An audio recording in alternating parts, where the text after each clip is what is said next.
اعوذ باللہ من الشیطان الرجیم بسم اللہ الرحمن الرحیم۔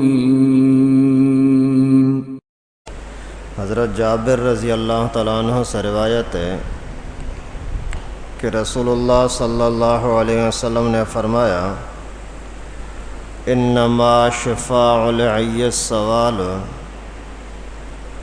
نادانی اور جہالت کا علاج سوال ہے۔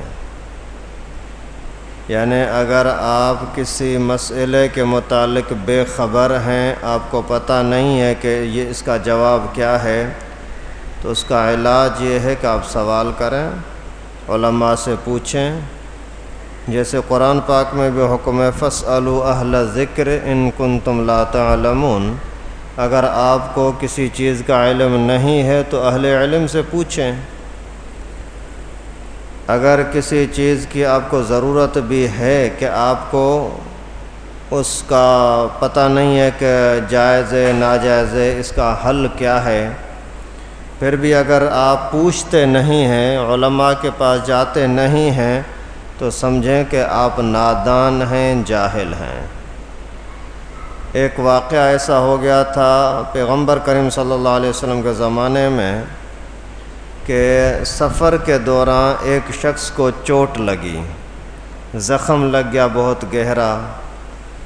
پھر اسی کا جو کچھ راستے کے اندر علاج کر سکتا تھا کیا۔ چلتے چلتے پھر رات کا ٹائم ہوا تو اتفاق سے اس بیچارے کو احتلام ہو گیا۔ ابھی ساتھیوں سے پوچھا کہ ابھی کیا کروں میں، زخم کو اگر پانی لگتا ہے تو نقصان ہے، اور اگر نہیں نہاتا ہوں تو پھر احتلام ہے، کیا کروں؟ تو ان لوگوں نے اپنی طرف سے اس کو بول دیا کہ بھائی نہانے کے سوا اور کوئی راستہ نہیں ہے۔ وہ بیچارہ نہایا، زخم میں جیسے پانی لگا تو وہ چل بسا، فوت ہو گیا۔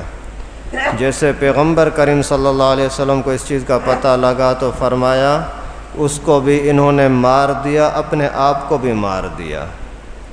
اس کو مار دیا کہ غلط مسئلہ بتایا، اپنے آپ کو مار دیا کہ حساب کتاب ان کو دینا پڑے گا۔ تو اگر آپ کو مسئلہ نہیں آتا تو کسی اور سے پوچھیں نا، ایسے ہی کیوں بول دیا کہ نہیں بھائی آپ کو نہانا ہی پڑے گا اور کوئی آپ کے لیے صورت نہیں ہے۔ آج کل کے اندر تکبر کی وجہ سے لوگوں میں یہ بیماری بہت ہی زیادہ ہے، بہت ہی زیادہ ہے۔ ہر ایک یا تو اپنے آپ کو مفتی سمجھتا ہے کہ نہیں یار ہم کوئی پاگل تھوڑی ہیں، ہم بھی تو علماء کی مجلسوں میں بیٹھے ہیں۔ یہ جملہ تو بڑی آسانی کے ساتھ بول دیتے ہیں۔ اللہ کے بندے 10-20 سال تک علماء کے پاس رہنے کی وجہ سے کوئی عالم تھوڑی بن جاتا ہے۔ اور ایک مسئلہ اگرچہ آپ نے کسی عالم سے سنا بھی صحیح، لیکن وہ لوگوں کی مناسبت سے بھی مسئلے کے اندر جواب آتا ہے۔ تو پیغمبر کریم کے پاس ایک بندہ آیا، پوچھتا ہے حضرت سب سے اچھا عمل کون سا ہے؟ فرمایا نماز وقت پر نماز پڑھ۔ یہی سوال کسی اور نے پوچھا، حضرت سب سے اچھا عمل کون سا ہے؟ فرمایا ماں باپ کی جا کر خدمت کر۔ ابھی سوال وہی تھا، جواب تبدیل ہو گیا۔ عالم دین کے سامنے اگرچہ آپ نے مسئلہ سنا بھی صحیح، اس نے کسی ایک کو ایک مسئلہ سنایا، لیکن آپ اسی کو آگے دوسروں کو بتاتے پھرو، یہ جائز نہیں ہے۔ کیونکہ اس مولوی صاحب نے سمجھا کہ یہ بندہ ایسا سست آدمی ہے کہ یہ فرض نماز ہی نہیں پڑھتا، اس لیے اس کو پابند بنایا، بھائی کم از کم اتنا کر تو فرض نماز ضرور پڑھا کر۔ ابھی دوسرے نے سن کر کے اور دوسروں کو بولنا شروع کر دیا، بھائی سنت واجب کی کوئی ضرورت ہی نہیں ہے، بس فرض پڑھا کرو۔ تو ان چیزوں کو ہر ایک تو بندہ نہیں سمجھتا۔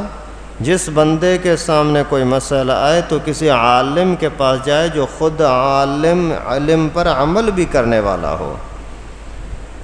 ایک تو مسئلہ پوچھو ضرور، علماء سے پوچھو، ایسے علماء جو خود عمل تو کرتے ہیں نا۔ جو خود بندہ تراویح پڑھنے والا نہیں ہے، اسی سے جا کر کے اس مولوی سے پوچھو بھائی تراویح ہے یا نہیں، بولتا ہے نہیں پڑھو تو پڑھو، نہیں پڑھو تو بھی آپ کی مرضی، یہی بولے گا نا۔ جو داڑھی کاٹنے والا مونڈنے والا ملا ہوگا اسی سے مسئلہ پوچھو گے تو ایسا ہی ٹیڑھا شیڑھا بتائے گا نا۔ جو خود عمل کرنے والا ہے اس سے پوچھو گے تو اس کا اثر اور ہوگا۔ یعنی اپنے خواہش کو پورا کرنے کے لیے نہیں، اللہ کو راضی کرنے کے لیے مسائل پوچھ کر کے چلیں، اسی میں برکت ہے۔ اللہ تعالیٰ سے دعا ہے کہ ہم سب کو مسلمان بننے کی، طالب علم بننے کی، دین کو سمجھنے کی توفیق نصیب فرمائے۔ وآخر دعوانا لائک کریں ہمارے چینل کو اور سبسکرائب کریں اور بیل آئیکن کو دبانا نہ بھولیں۔